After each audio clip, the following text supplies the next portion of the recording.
was a dark and stormy night, the perfect setting for a ghost hunt. My friends and I had been planning this adventure for weeks, and we were all excited to explore the remotely haunted Holmdene Hall on our college campus. We had heard countless stories about the strange occurrences and eerie feelings that people had experienced in the building, and we were determined to find out for ourselves if the rumors were true. As they approached the imposing structure, the wind howled and rain poured down, adding to the already tense atmosphere. We were a group of four: myself, my boyfriend, and our two friends Jane and John.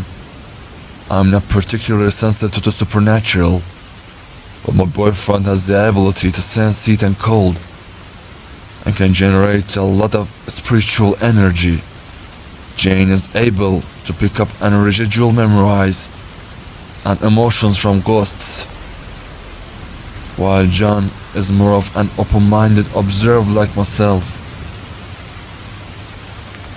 As we entered the building, we immediately felt a shiver run down our spines.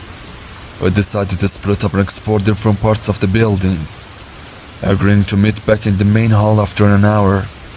My boyfriend and I headed upstairs, and we soon heard the strange noises coming from one of the rooms.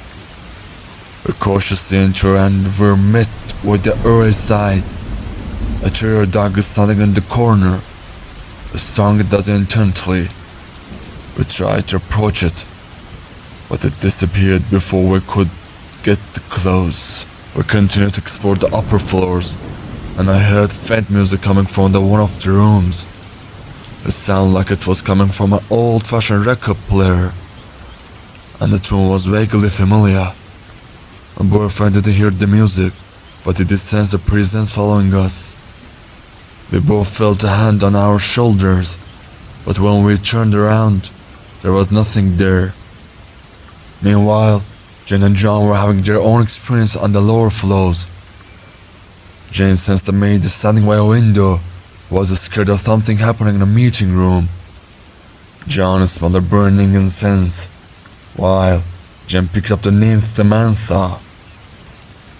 They both sensed the butler standing stationary, was described as having a cold neutrality. As we regrouped in the main hall, we compared notes and decided to continue our investigation together.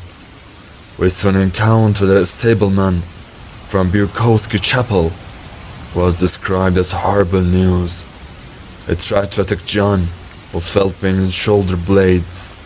We all sensed burning rubber and cigarette smoke, and we quickly left the building. Despite the frightening encounter, we were determined to continue our investigation. We returned to Holmdene the next night, and this time Jane was possessed by Samantha. We were able to communicate with her and find out more about her death. It was a dangerous experience, but luckily, Samantha was not a negative host, just a sad one. As we were leaving the building, we heard the old-fashioned music again. This time we were able to identify the song as a waltz from the early 1900s. We later found out that the song was connected to a spirit our friend had encountered on the third floor of Holmdene, who sang a song about burning and drawing children. We were determined to find out more about the spirits haunting Holmdene, so we returned to the building for a third night of investigation. This time we were prepared with a Ouija board and a tape recorder. We set up in the main hall and began our session. Nothing happened, but then we heard footsteps coming from the upper floors. We went to investigate, and we were met with a chilling sight.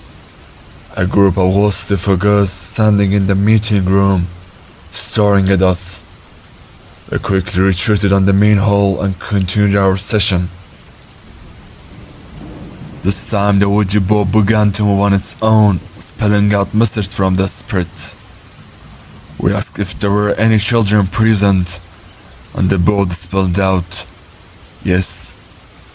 We asked the children their names, and they both spelled out Anna and Benjamin. We asked if they had any message for us, and they both spelled out help us.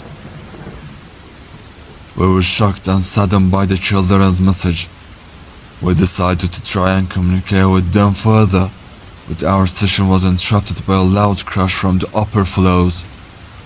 We grabbed our things and quickly left the building, vowing to return and help the spirit trapped in the Holmdene.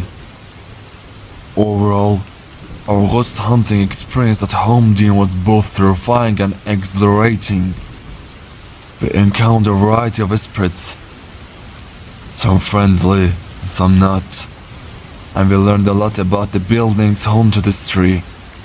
We'll definitely be back for more investigations in the future, and we hope to be able to help the spirits trapped in the Holmdene find peace.